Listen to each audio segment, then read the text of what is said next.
Dans cette vidéo, j'ai envie de revenir sur la question de la désidentification avec ce qu'on appelle en général l'ego ou le petit moi, ou encore, moi j'aime bien parler du personnage.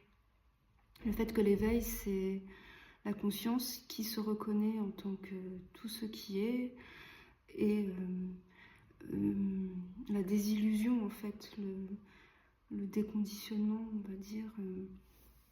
En fait, le fait de voir que le personnage n'existe pas en tant que tel, en tant qu'entité séparée. Et j'entends de temps en temps dans les satsangs que je continue de suivre,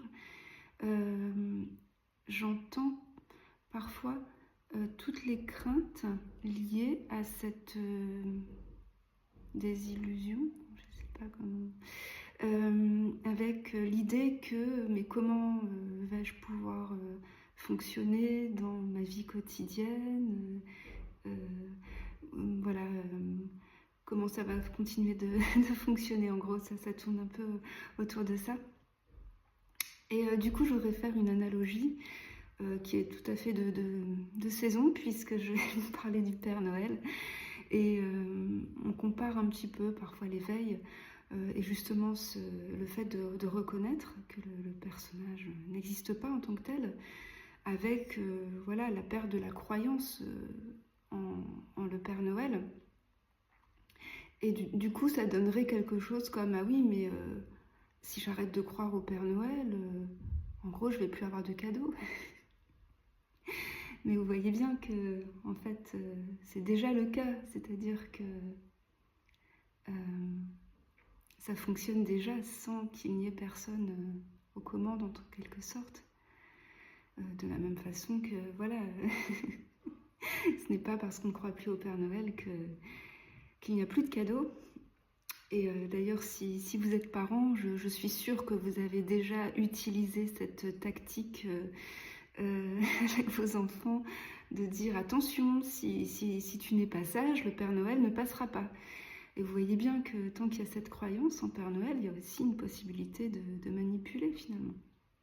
Alors du coup, si on revient à l'éveil et à cette perte d'identification avec le personnage, eh bien sûr, ça continue de fonctionner puisque ça a toujours fonctionné sans, en quelque sorte.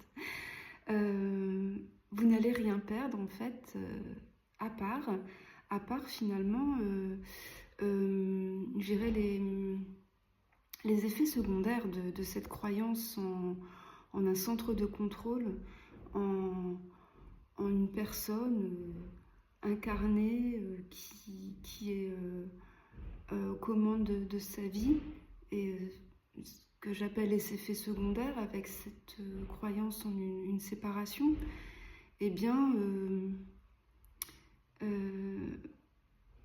c'est paradoxalement tout ce qu'on cherche à fuir avec l'éveil. Enfin, en tout cas moi c'est ce que je voilà, c'est ce sentiment de séparation. Qu'est-ce qu'il apporte? Beaucoup de peur, parce qu'on sait que ce personnage, enfin cette personne, du coup va mourir, qu'elle doit réussir sa vie. Moi, il y avait beaucoup ça, hein. Il y avait le fait de voir la vie un peu comme un combat, et tous les matins, il faut se lever, aller au combat et travailler dur. Et pourquoi? Parce que ce personnage étant séparé, eh bien, il vit dans un monde qui est effrayant, il se compare aux autres, il envie les autres, ou alors il se trouve mieux que les autres, ou voilà, tout ça, ce que j'appelle les effets secondaires de l'identification. C'est ça que vous allez perdre, donc voilà. Et voilà, c'est tout.